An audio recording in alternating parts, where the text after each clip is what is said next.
Hello friends आपण मानक आम चाटशाली यूट्यूब चैनल रे स्वागत। तो फ्रेंड्स बर्तमान आपण माने देखि पारुथिबे आईबीपीएस बा institute of banking personal selection तरफ आपण मानक पई बहुत गुड़िया वैकेंसी आसी जाइछि। तो तार डिटेल्स आम देखा ता पूर्व जदि आपण माने आम चैनल रे नुआ अछंती तेबे चैनल टी को जल्दी जल्दी सब्सक्राइब कर दियंतु जहाँ द्वारा जेकोसी जॉब अपडेट आसीबो आपण माने एहर नोटिफिकेशन पाई परिबे सर्वप्रथमे। तो फ्रेंड्स देखंतु आईबीपीएस बा आपण मानकर institute of banking personal selection तरफ बहुत गुड़िए बैंक रे आपण मानक पई वैकेंसी आसी जाइछि। तो देखंतु नोटिफिकेशन एठी आपण माने देखि पारुथबे लेखा होइछि common recruitment process CRP for recruitment of customer service associate CSA in participating public sector banks vacancy of 2027-28। तो आपण मानकर कस्टमर सर्विस एसोसिएट पई बहुत गुड़िए वैकेंसी आसी जाइछि। तो ये आपण मैंने देखु आपण मानकर इम्पोर्टाट डेट्स कौन रही आपण मैंने देखु ऑनलाइन रजिस्ट्रेशन बाय कैंडिडेट्स आपण मैंने करें केबेठारू ना 1 अगस्त 2026 ठारू 21 अगस्त 2026 मध्य आपण मैंने करें जहाँकि आपण मानकर ऑलरेडी स्टार्ट हो गलानी। तापर देखो पेमेंट ऑफ एप्लिकेशन फी और इंटीमेशन चार्ज ऑनलाइन तो आपण मैंने केबेठारू करें ना 1 अगस्त 2026 रु 21 अगस्त 2026। तो फ्रेंड्स जदि आपण मानकर कौनसी प्रकार माने एप्लिकेशन टी फिलअप कला बेले कौनसी प्रकार भूल हो जाउची बा भूल रे आपण माने सबमिट कर दैछंती तेबे आपण मानकर कौन करिवे देखंतु आपण मानकू एडिट करिवा पई बा आपण मानकर करेक्शन करिवा पई मध्य आपण मानकू चांस दिया जिवो। तो केबे दिया जिवो देखंतु लेखा होची edit window for candidates to modify और correct application form including online payment for edit. तो देखो ये आपको केबे दिया जिवो ना फॉर 2 days after closure of registration will be notified on official IBPS website. तो रजिस्ट्रेशन क्लोज होबार 2 दिन पर आपण मानकू चांस मिलिबो जे आपण माने एडिट किंबा मॉडिफाई किंबा करेक्शन आपण मानकर एप्लिकेशन टी करि परिबे। तो सेथि पई आपण माने कोन करिवे ना आपण मानकर जो आईबीपीएस रो ऑफिशियल वेबसाइट अछि ibps.in तो ऑफिशियल वेबसाइट को रेगुलारली टिके विजिट करुथिबे। तापर देखंतु एठी आपण माने देखंतु download of call letter for online examination preliminary September 2026 तो एरा किछि डेट आसीने यार। तो तापर देखंतु online examination October 2026 result of online examination preliminary November 2026 download of call letter for online examination main तो November 2026 online examination for main तो December 2026 एगुड़ाकर किसी डेट आसी ना। तो टेंटाटिव आपण मानकर डेट देइछे बा आपण मानकर मंथ देइछे बुझिपारे। तो चलतु आउ कौन कौन सब डिटेल्स देइछे आमे देखिबा। तो देखंतु वर्तमान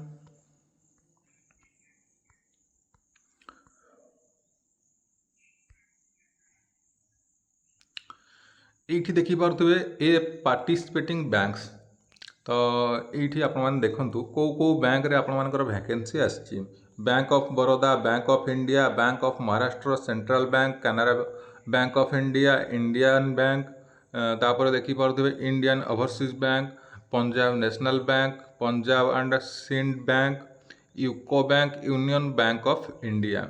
तो युगुड़ाकर सब वैकेंसी आसी आपण मानकर कौन वैकेंसी रही पोस्ट रही ना कस्टमर सर्विस एसोसिएट बुझिपारे।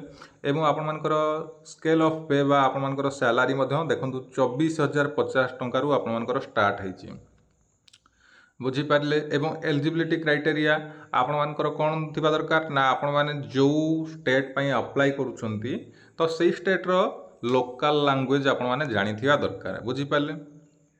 तो जदि आपण माने आउ किसी चेक करिया पई चाहूछंती डिटेल्स एडवर्टाइजमेंट को फुल्ली आपण माने रीड करिया पई चाहूछंती तेबे ibps.in रो वेबसाइट को विजिट करिकि आपण माने आपण मानकर डिटेल्स एडवर्टाइजमेंट को चेक करि परिबे बा ए एडवर्टाइजमेंट को आपण माने चेक करि परिबे। एवं तापरे आपण माने आपण मानकर जदि एज एजुकेशनल क्वालिफिकेशन एवं एलिजिबिलिटी होता है तापरे आपण माने अप्लाई करिबे।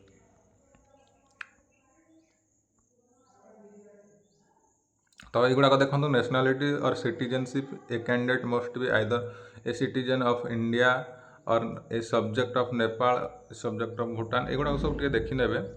तापर देखो एज आपण मानकर एजटा आपण मैंने देखु आज ऑन 1 अगस्ट 2026 पर्यंत मिनिमम आपण मानकु 20 वर्ष होइथिबा आवश्यक एवं मैक्सिमम 28 वर्ष माने 28 वर्ष रु अधिका होई नथिबा आवश्यक। एठी आपण माने देखि पारथुबे a candidate must have been born not earlier than 2 August 1998 माने 2 अगस्त 1998 पूर्व से जन्म हो नथिबा आवश्यक माने ता परे जन्म होइतले चलिबो ता पूर्व होइतले हबो नै। नॉट लेटर देन 1 अगस्त 2006 माने 1 अगस्त 2006 परे जन्म होइतले सेटा भी हबो नै। तो यही डेट मध्य आपण मैंने जदि जन्म होती आपण मान डेट ऑफ बर्थ अच्छी तेबे आपण मैंने अप्लाई करें। एवं देखंतु एससी एसटी कैंडिडेट मानक आपण मानक एज रिलैक्सेशन मिल 5 ईयर एवं आपण मैंने जदि अदर बैकवर्ड क्लास बा ओबीसी कैंडिडेट होती आपण मानक 3 वर्षर आपण मानक रिलैक्सेशन मिल बुझीपारे। तो फ्रेंड्स वर्तमान आप देखिपे application fee and intimation charges. Application fee और intimation charges online payment from 1 August 2026 to 21 August 2026 both date inclusive shall be as follows. ये आप देखिपे आपण मैंने जदि SC ST PWD ESM DESM candidate होती तेबे आपण मानकु 175 टंका आपण मानकर एप्लिकेशन फी दबाको पड़िबो बुझीपारे।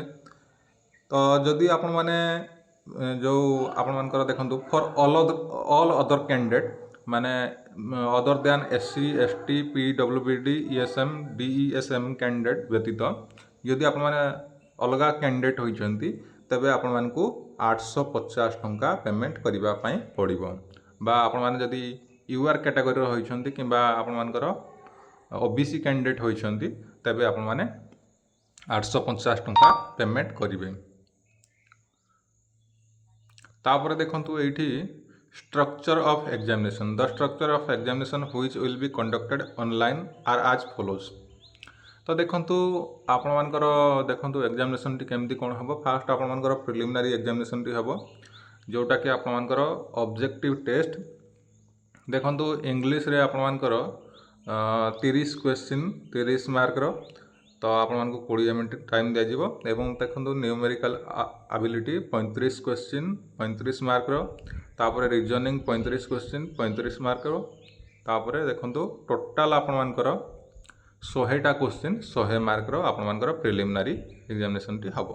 टोटल आपण मानक 60 मिनट बा 1 घंटार टाइम आपण मानक दिया जिवो। तो एटा आपण मानकर प्रिलिमिनरी एग्जामिनेशन एवं एथिरे आपण मानकर कोन अछि ना नेगेटिव मार्किंग भी मध्य अछि। तो आपण मानकर नेगेटिव मार्किंग भी मध्य अछि तेणुकरी आपण माने देखिकी आपण माने जोटा ठीक भाबुचंती सेटा आपण माने आंसर करिवे।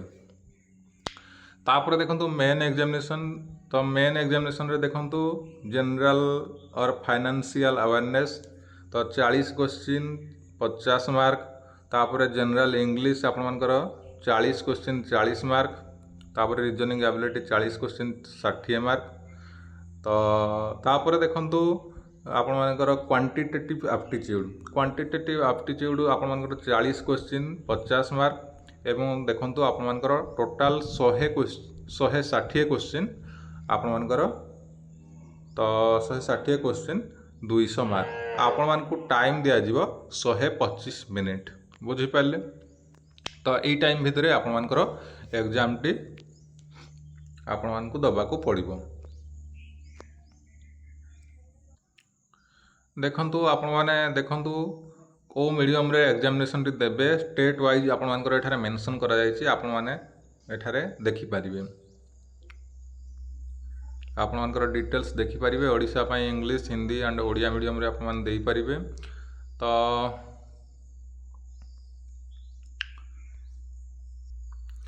देखंतु एठी आपण माने देखि पारुथिबे 0.25 मार्क रो आपण मानकर नेगेटिव मार्किंग रहिछि। There will be penalty for wrong answer marked in the objective test for each question for which a wrong answer has been given by the candidate 1/4 or 0.25 mark of the marks assigned to that question will be deducted as penalty to arrive corrected score। तो आपण मानकर negative marking मध्य रहिछि बुझी पारले। ବର୍ତ୍ତମାନ ଏଇଠି ଆପଣମାନେ ଦେଖିପାରୁଥିବେ ଆପଣମାନଙ୍କର ଭ୍ୟାକେନ୍ସି କେଉଁ ବ୍ୟାଙ୍କରେ କେତେ ଭ୍ୟାକେନ୍ସି ଆସିଛି ଏଇଠି ଆପଣମାନେ ଚେକ୍ କରିପାରିବେ। ଷ୍ଟେଟ୍ ୱାଇଜ୍ ଆପଣମାନଙ୍କର ଦେଇଛି, ଆମର ଓଡ଼ିଶା ପାଇଁ ମଧ୍ୟ ଦେଇଛି। ତ ଏଇଠି ଆପଣମାନେ ଚେକ୍ କରିପାରିବେ। ତ ଏଇଠି ଦେଖିପାରିବେ Chhattisgarh, Dadra and Nagar Haveli, Daman and Diu, Delhi, Goa, Gujarat, Haryana, Madhya Pradesh, Jammu and Kashmir, Jharkhand, Karnataka, Kerala, Ladakh, Lakshadweep, Madhya Pradesh, Maharashtra, Manipur, Meghalaya, Mizoram, Nagaland, तापर देखिपे ओडिशा।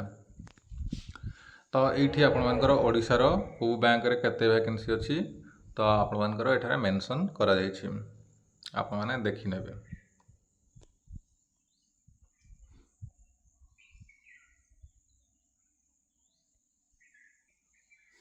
तापर देखंतु एग्जामिनेशन सेंटर। तो आपर preliminary examination centre examination centre टी कोठी आपर पड़िबो देखंतु आमर ओडिशार देखंतु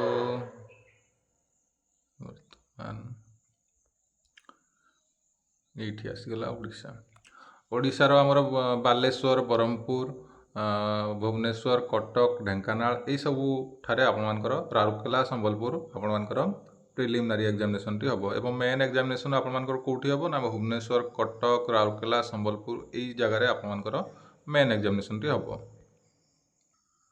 बर्तमान आप देखिपे before applying online a candidate will be required to have scan digital image of. देखंतु आपण माने अप्लाई करबा पूर्व यही सब डॉक्यूमेंट आपण माने पाखरे रेडी करके रखि दियंतु।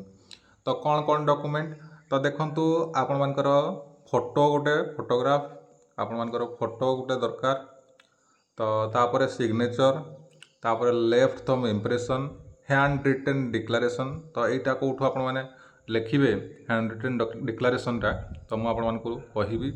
तापर देखंतु एसएससी और एसएसएलसी और 10th स्टैंडर्ड और इक्विवेलेंट सर्टिफिकेट। तो तापर certificate as mentioned in clause KIX if applicable as per the specification given below. तो यही सब डॉक्यूमेंट गुड़ी को आपण मानकु रेडी करबा को पड़िबो एवं तापर आपण माने अप्लाई करंतु। तो देखंतु हैंड रिटन डिक्लेरेशन टी आपण माने कोठु पाइबे म आपण मानकु कहूची।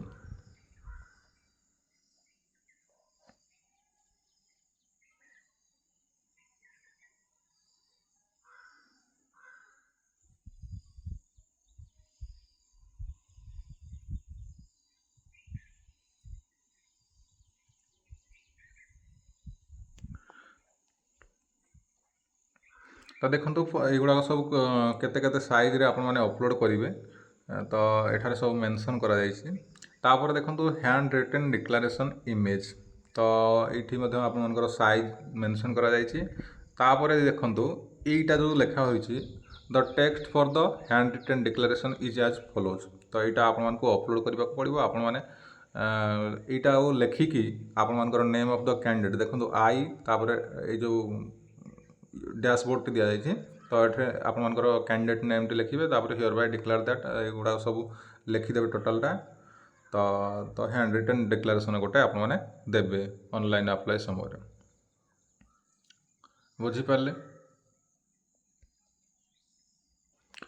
तो आउ जहाँ डिटेल्स आपर देखार अच्छी आप जानापी चाहूँगी आपने IBPS.in वेबसाइट को आपने विजिट करके देखिपारे। तो बर्तमान जदि आपर भिडियोटी पसंद आए तेज लाइक कमेंट शेयर एवं यही वीडियो प्रतिदिन देखापी आम चैनल को सब्सक्राइब करूँ जहाँद्वारा जेकोसी जॉब अपडेट आसो आप नोटिफिकेशन पाइपर सर्वप्रथमें।